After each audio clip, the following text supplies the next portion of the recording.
Intro, fade in with the sound of heavy rain hitting a window. I've always hated house sitting in the newer smart homes. They feel too sterile. Too quiet. But my aunt offered me $500 to watch her place in the hills for the weekend, and I needed the cash. It was a glass box of a house, nestled deep in the woods of Washington state. The kind of place where, once the sun goes down, the floor-to-ceiling windows turn into black mirrors. You can't see out, but everything in the woods can see in. It started on the second night. I was in the kitchen, making a sandwich. The only light came from the open fridge and the small, blue LED ring of the Onyx smart speaker sitting on the counter. I didn't speak. I didn't drop anything. But suddenly, the Onyx lit up. That spinning blue ring that means it's listening. I froze. Usually, you have to say the wake word. I waited for it to say, I didn't catch that. But it said nothing. The light spun for 10 seconds, then faded to black. Weird, I muttered. From the living room, 50 feet away, the other smart speaker chimed. Bling blong. Then, a voice came out of it. It was my voice. Not a recording. It sounded slightly off. Like someone had cut apart words I'd said before and pasted them together. Weird, the speaker said. My stomach dropped.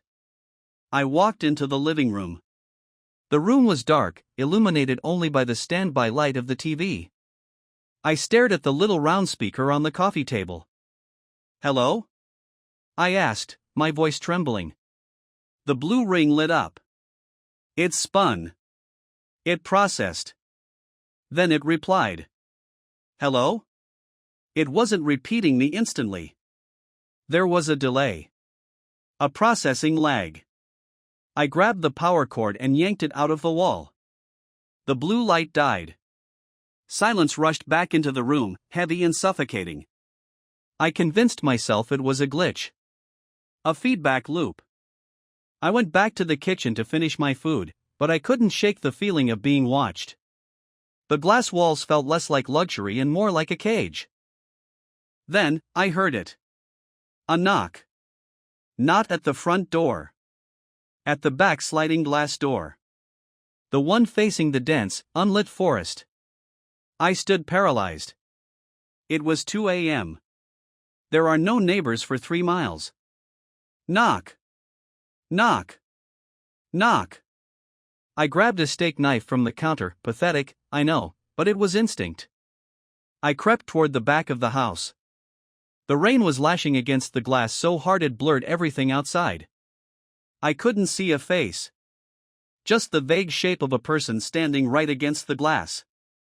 I shouted, trying to sound brave. I've called the police. Get away. The figure didn't move. It didn't flinch. Instead, I heard a sound that made my blood turn to ice. From outside, through the glass, the figure spoke. But it wasn't a muffled shout. It came from behind me. I spun around. The kitchen smart speaker, the one I hadn't unplugged, was lit up. The blue ring was spinning furiously. The voice coming out of the speaker wasn't mine anymore. It was a digital, flat, monotone synthesis of a voice. I've called the police, the speaker mimicked. Get away. I looked back at the glass door. The figure raised a hand and placed it flat against the window. Then, the speaker behind me spoke again. Open the door. I ran. I didn't grab my coat. I didn't grab my shoes. I sprinted for the front door, fumbling with the locks, my heart hammering against my ribs like a trapped bird. As I threw the front door open and sprinted to my car, I heard a sound that haunts me to this day. Every smart device in the house, the thermostat, the fridge, the speakers in every room all activated at once. A chorus of my own stolen voice, screaming out into the night. Open the door. I drove until the gas tank was empty. The police went out the next morning. They found the back door unlocked. There was no one inside. Nothing was stolen. But they did find something odd. They checked the activity logs of the smart devices. According to the data, the microphones had been recording for 6 hours before I even woke up. And when the police played the audio files for me, it wasn't silence. It was 6 hours of a voice, practicing. Trying to get the pitch right. Trying to sound exactly like me. I don't use smart devices anymore.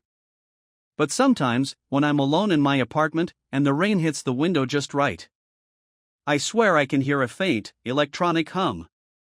And I wonder if it's still out there. Listening. Learning.